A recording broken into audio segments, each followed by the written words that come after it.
Hello everyone, my name is Aviel Parente and this is the Light of the Torah.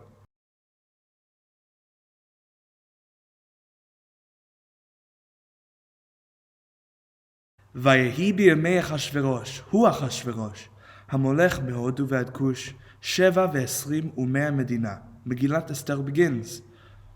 We all know the story, the Midrashim, that there was a massive party that lasted many days, organized and sponsored by the ruler at the time, Achashverosh, king of the Persian Empire. The story continues, introducing the plot, Mordechai and Esther the protagonists, Haman the antagonist, and so on. We read Megillat Esther every Purim, which is next week.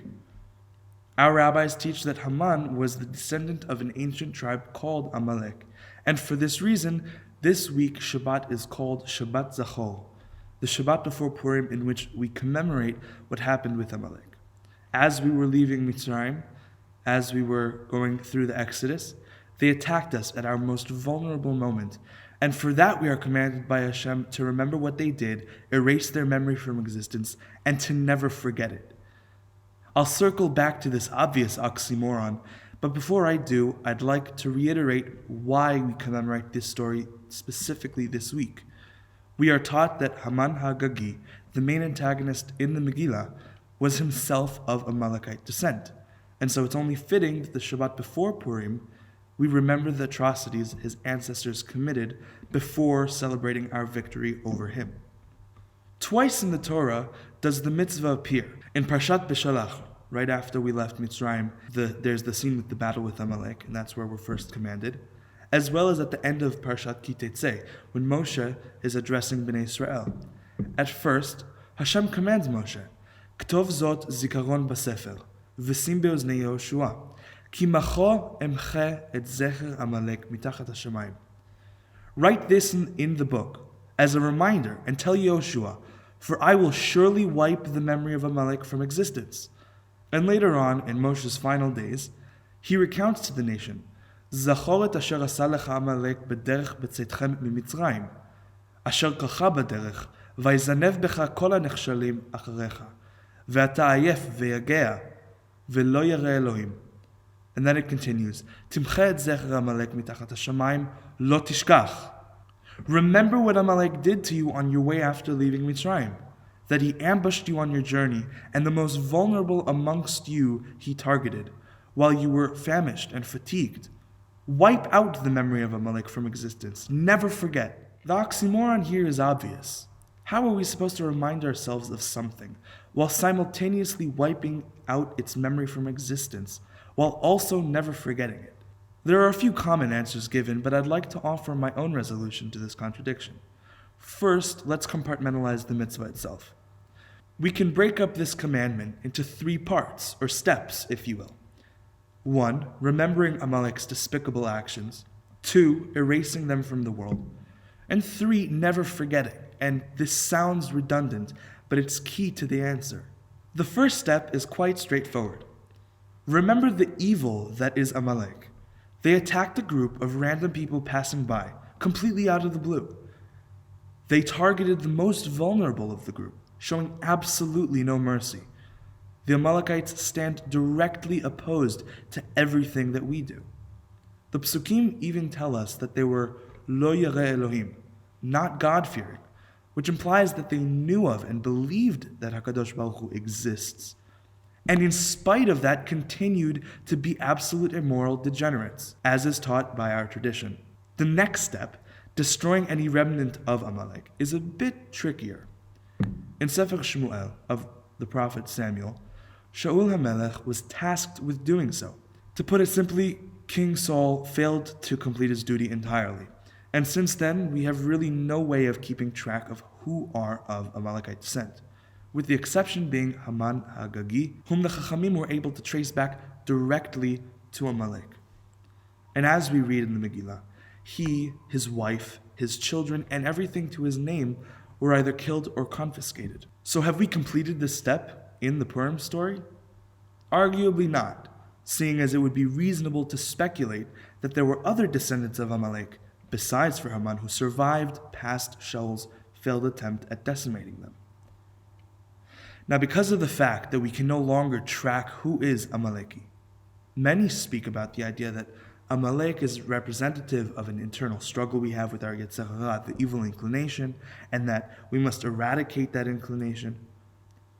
It's a very important comparison, and I'm in no way trying to take away from the truth of that concept. But I'd like to offer an idea of my own, and in order to do so, we must investigate further into a third step, and that is to never forget. There is then another question that arises. Why are we being redundant? Hashem could have just said, remember what they did and blot out their memory, or he could have said, wipe Amalek out of existence and never forget. We don't need to be told to remember and also to never to forget.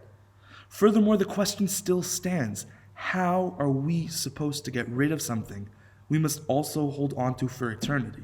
This past month of February was Black History Month. One of the greatest figures in the African American community and one of the most influential characters of the 20th century in the United States, a great supporter of the Jewish community and of the State of Israel, who was famous for advocating for peaceful protest, Reverend Dr. Martin Luther King Jr. said something that is key to answering our unresolved questions. He says, darkness cannot drive out darkness. Only light can do that. Hate cannot drive out hate. Only love can do that. The only way to defeat something, a person or an idea, is to stand up and directly oppose it. Who was Amalek? He was a completely immoral person, exploiting the vulnerable and standing for values, if you can even refer to them as values, that directly oppose ours. We were even told by Moshe that the reason for Timchet Zecher Amalek is A, because they attacked us, but B, because they didn't fear God, V'lo yareh Elohim. Amalek knew of Hashem and decided to lead a life directly standing up and rebelling against the Almighty, taking the three-pronged mitzvah and the value Dr. King taught. This whole convoluted, contradicting oxymoron of a commandment is simplified. When we remember what happened, then wiping out the memory of Amalek, et Zecher Amalek, what Amalek stands for and represents, if you will, is the only next logical step.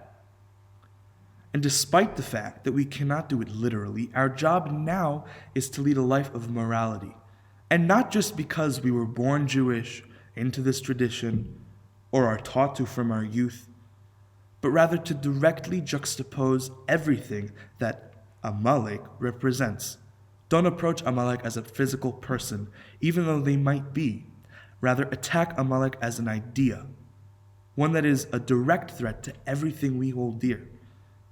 This is no longer a physical war, rather an ideological battle, which is why Moshe Rabbeinu taught it to be Milchama LaHashem ba'Amalek midor ledor, an eternal battle against Amalek for Hashem.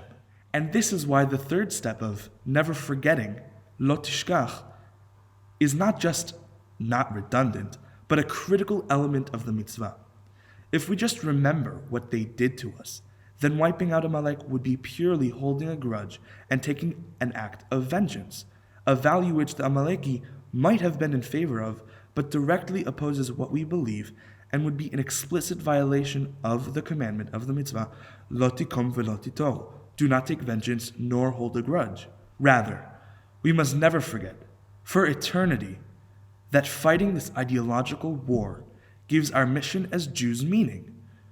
If we just remembered their taking advantage of the weak and using that as a reason to eradicate their descendants, the job would be completed, taking away from our purpose.